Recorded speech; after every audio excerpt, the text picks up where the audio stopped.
पाहत आहात लक्षवेध news network. अचूक वेळ अचूक बातमी. पूर्ण महाराष्ट्रामध्ये सध्या मराठा आरक्षणासाठी वेगवेगळ्या ठिकाणी, वेगवेगळ्या भागात, वेगवेगळ्या जिल्ह्यात, वेगवेगळ्या गावामध्ये आंदोलन करण्यात येत आहेत.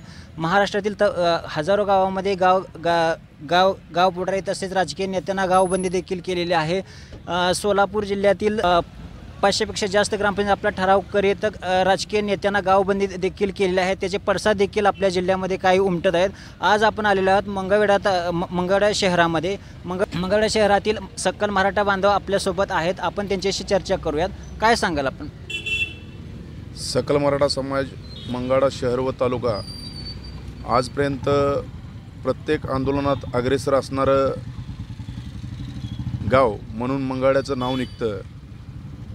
आदरणीय मनोजदादा जरांगे पाटलांनीही या गावाचा उल्लेख केला व या गावातून अंतरवाली सराटीला सायकल रॅली काढून सायकलीवरती आमचे मराठा बांधव त्यांना पाठिंबा देण्यासाठी गेले. खरं सांगायला गेलं तर मराठा समाजानं आक्रमक भूमिका घ्यायला हवे, पण मनोजदादांनी सांगितलं की आक्रमक भूमिका नका घेऊ, शांततेच्या मार्गाने होऊ द्या. पण एखादी व्यक्ती अंतिम अवस्थेत असताना कसं सहन करायचं, हा समाज आतून पेटला आहे, पण शांततेच्या मार्गानं आज आंदोलन करतो आहे. याची दखल शासनानं यापूर्वीच घ्यायला पाहिजे होते. 58 शांततेतील मोर्चे, असंख्य बांधवांचे जीव जाऊन पण आज आम्हाला आरक्षण भेटत नाही. आणि मुलांसाठी पालकवर्गांनी स्वतःच्या जमिनी विकून मुलं शिकवली. ती अतिशय हुशार मुलं आरक्षण नसल्यामुळं स्पर्धेत मागं आहेत. ती मुलं आज बेकारीच्या अवस्थेत आहेत. अजून अशीच तुम्ही जर वाट पाहत राहाल तर हीच पुढची पिढी नक्षलवादी झाल्याशिवाय राहणार नाही अशी खात्री वाटते. आणि आरक्षण हे लवकर भेटावं, कारण मनोजदादा ज्या अवस्थेत आहेत, उद्या अशी परिस्थिती व्हायला नको की गड आला पण सिंह गेला. यापूर्वी मराठा समाजानं अण्णासाहेब पाटलांना गमावलं आहे, तसेच असंख्य मराठा बांधवांना गमावलं आहे. त्या पद्धतीनं मनोजदादांना आम्हाला गमावायचं नाही. शासनानं हा निर्णय लवकरात लवकर घ्यावा अशी सकल मराठा समाज मंगळवेढाच्या वतीनं आम्ही शासनाला विनंती करतो आहे. आमच्या मराठा बांधवाचा जीव वाचवायचं तुमच्या हातात आहे. एका रातीत तुम्ही सरकार स्थापन करू शकता आणि हिंदुत्व म्हणून तुम्ही जे अजेंडा घेऊन फिरता, औरंगाबादला संभाजीनगर केलं, उस्मानाबादला धाराशिव केलं, मग तुम्ही निजामकालीन पुरावे का मागताय?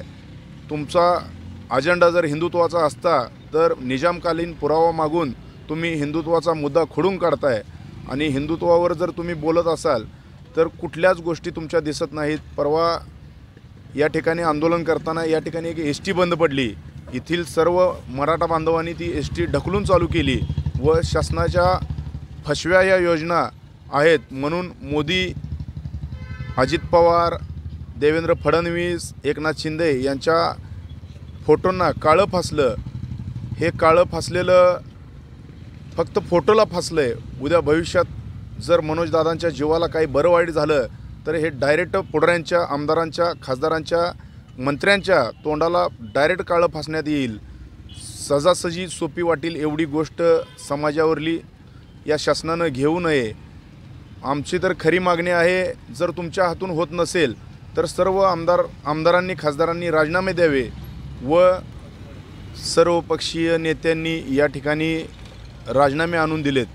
पण राजीनामे द्यायला पाहिजे होते आमदारांनी, खासदारांनी, तर याची झळ शासनाला पोचली असती आणि मग शासनानं मोठा निर्णय घेतला असता. पण सर्वसामान्य नेत्याचे राजीनामे घेऊन आज मराठा समाजाला इतर समाजाचाही पाठिंबा आहे की एक मोठा भाऊ आपला सर्व गोष्टीपासून वंचित राहतो आहे आणि मोठा भाऊ उपाशी राहू नये म्हणून इतर समाजही मराठा समाजाला पाठिंबा देतो आहे. पण काही नेते मंडळींना हे नको आहे, त्यांना मताचं राजकारण करायचं आहे. पण मताच्या राजकारणाच्या पुढं जाऊन समाजातील मुलांची नोकरीच्या बाबतीत असू, शिक्षणाच्या बाबतीत असू, जी दयनीय अवस्था चालू आहे ती अवस्था संपवण्यासाठी शासनानं आरक्षणाचा निर्णय लवकर घ्यावा ही अपेक्षा. या आंदोलनाला पाठिंबा देण्यासाठी आपल्यासोबत विद्यमान नगरसेवक आहेत, ते ओबीसी समाजामधून जरी असले तरी या आंदोलनाला या उपोषणस्थळी येऊन आपला पाठिंबा देखील त्यांनीच गेलेला आहे. खरं तर मनोज जरांगे पाटील म्हणतात की ओबीसी समाज आणि मराठा समाज हा ग्राउंड लेवलला एकत्र काम करतो. काय सांगाल? आज महाराष्ट्रामध्ये मनोज जरांगेसारखा एक सर्वसामान्य कुटुंबातला माणूस आपल्या जीवाची पर्वा न करता आज उपोषणाला बसला आहे. 4 दिवस झालं पोटामध्ये अन्नाचा कण नाही, पाण्याचा थेंब नाही. याची दखल महाराष्ट्र शासनानं लवकरात लवकर घ्यायला पाहिजे. आज मराठा समाजाची मुलांची अवस्था ही फार बिकट आहे. आज गोरगरीब मराठा 300 रुपये 350 रुपयाला कामाला जाऊन आज आपल्या पोटाची खळगी भरत आहे. त्यातनं आपल्या मुलाला शिकवून कायतरी त्याचं मनात एक ध्येय बाळगून आज काम करत आहे, कष्ट करत आहे, कुठलेही काम करत आहे. आज मराठा समाजाची महिलासुद्धा 250-300 रुपयाला कामाला जाऊन आपल्या मुलाला काहीतरी एखादा अधिकारी बनावं अशी त्या महिलेची इच्छा आहे. परंतु किरकोळ 1%-2% त्या मुलाला अपयश येतं आणि पूर्ण आयुष्याची पुंजी तिथं लावल्यास ती विस्कळीत होती आणि एक स्वप्न तिथं नष्ट होतं. अशी अवस्था बेकार धनगर समाजात सध्या आहे. आज मी धनगर समाजाचा आहे. आज आमच्या धनगर समाजाला केंद्रातनं एसटीचं आरक्षण आहे, पण आम्हालासुद्धा आणि ड याचा फरक करून आम्हालासुद्धा ह्या शासनानं झुलवत ठेवलेलं आहे. मी महाराष्ट्र शासनाचे मुख्यमंत्री एकनाथजी शिंदे साहेब, उपमुख्यमंत्री देवेंद्र फडणवीस व दुसरे उपमुख्यमंत्री अजितदादा पवार साहेबांना मी हात जोडून विनंती करतो की मराठा समाजाला आणि धनगर समाजाला आपण लवकरात लवकर आरक्षण द्यावं. नाहीतर आपणाला येत्या काळामध्ये हे दोन्ही समाज कधीही माफ करणार नाहीत. याची आपण दखल घ्यावी आणि लवकरात लवकर मनोजदादा जरांगे पाटलांना आपण उपोषण सोडायला लावावे हीच नम्र विनंती करतो. आणि माझे नमस्ते, मी नागेश डोंगरे. 1980 पासून जे मराठा आरक्षणाची ज्योत पेटलेली आहे त्याचा तो आता भडका अनुभवांमध्ये त्याचं रूपांतरण झालेलं आहे. सध्याचा काळ एवढा भयानक आणि तीव्रता मराठा समाजामध्ये या आरक्षणाविषयी आहे. सध्याची वेळ अशी आहे की शासनानं काहीही करून निर्णय घ्यावा. थंडा करके खाओ किंवा भिजत घोंगडं ठेवणं अशा राजकीय चालीमुळं मराठा समाजाचं फार मोठं नुकसान झालेलं आहे. आणि यात सत्ताधारी असो किंवा विरोधक असो एकाच माळेचे मणी आहेत. म्हणजे हा चांगला तो वाईट म्हणण्यात काय बोलण्यात काय अर्थ नाहीत. सगळे एकाच माळेचे मणी आहेत आणि केवळ वेळ काढूपणा झालेला आहे मराठा आरक्षणाच्या बाबतीत. त्यामुळे ही स्फोटक परिस्थिती निर्माण झालेली आहे. आणि आता वेळ अभी नाही तो कभी नाही हीच वेळ आता मराठा समाजांच्या लक्षात आलेली आहे. सध्याची वेळ आरक्षण घेतल्याशिवाय आम्ही गप्प बसणार नाही आणि 1 इंचही मागं सरणार नाही अशी मराठा समाजाची भावना तयार झालेली आहे. तरी शासनाने लवकरात लवकर यावर तोडगा काढावा अशी समाज म्हणून मी मागणी करतो. संपूर्ण मराठा समाज हा महाराष्ट्रामध्ये एकत्र आलेला आहे. त्याचे वेगवेगळे पडसाद देखील उमटत आहेत. परवाच रोहित पवारांचा दौराही त्यांनी रद्द केलेला आहे. अजित पवारांना देखील त्यांच्या मोळीच्या प्रसंगी रोखण्यात आलं आहे सकल मराठा समाजाने. तसेच बीड जिल्ह्यामध्ये प्रीतमताई मुंडे यांची देखील गाडी अडवण्यात आली होती. परवाच तुमच्या मंगळवेढा येथील विद्यमान आमदार समाधानदादा यांची देखील गाडी अडवून कार्यकर्त्याचा कुठेतरी उद्रेक झाल्यासारखं वाटतं आपल्याला. होय, भावना तीव्र आहेत लोकांच्या या बाबतीत. ते कोणत्याही पक्षाच्या नेत्याला आता फिरू देण्याच्या मनस्थितीत नाहीत. सकल मराठा समाज बरेच दिवस झालं चक्री उपोषण चालू आहे. मी आवर्जून बोलायला तयार झालो आहे, कारण का मी 1983-84 साली 12वी सायन्सचा विद्यार्थी.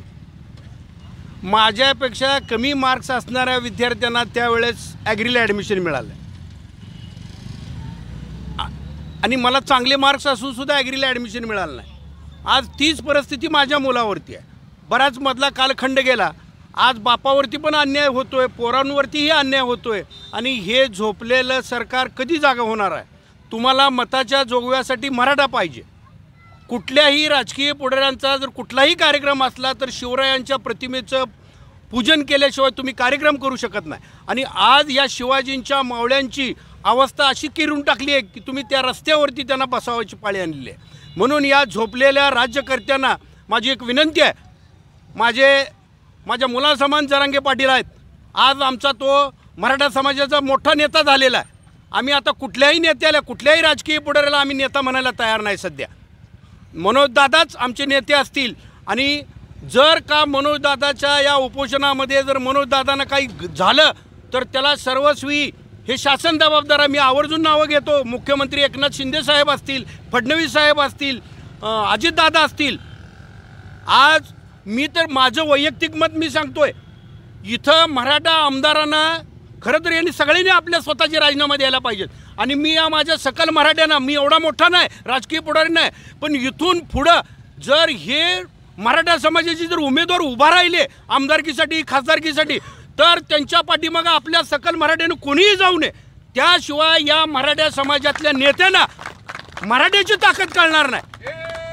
आज कुठंतरी एक बाजू घेऊन आज मला सांगा, कुठले आपले समता परिषदेचे छगन भुजबळ साहेब आपल्या जातीबद्दल सरळ सरळ बोलले, परंतु एकही मराठा आमदार आणि एकही मराठा खासदार स्वतःच्या जातीबद्दल बोलायला तयार नाहीत. आणि मी माझ्या मंगळवेढा तालुका मराठा समाज संघटनेच्या वतीनं या सगळ्या राजकीय पुढाऱ्यांचा धिक्कार करतो. एक मराठा, एक मराठा, एक मराठा. जय जिजाऊ, जय शिवाजी. मराठा आरक्षण आमच्या हक्काचं, नाही कुणाच्या बापाचं. आरक्षण आमच्या हक्काचं, नाही कुणाच्या बापाचं. कोण म्हणतंय देत नाही, घेतल्याशिवाय राहत नाही. एक मराठा, लाख मराठा. मनोज जरांगे पाटील, तुम आगे बढ़ो, हम तुम्हारे साथ हैं. आजच आपल्या लक्षवेध न्यूज नेटवर्क या चॅनलला सबस्क्राईब करा, व्हिडिओला लाईक करा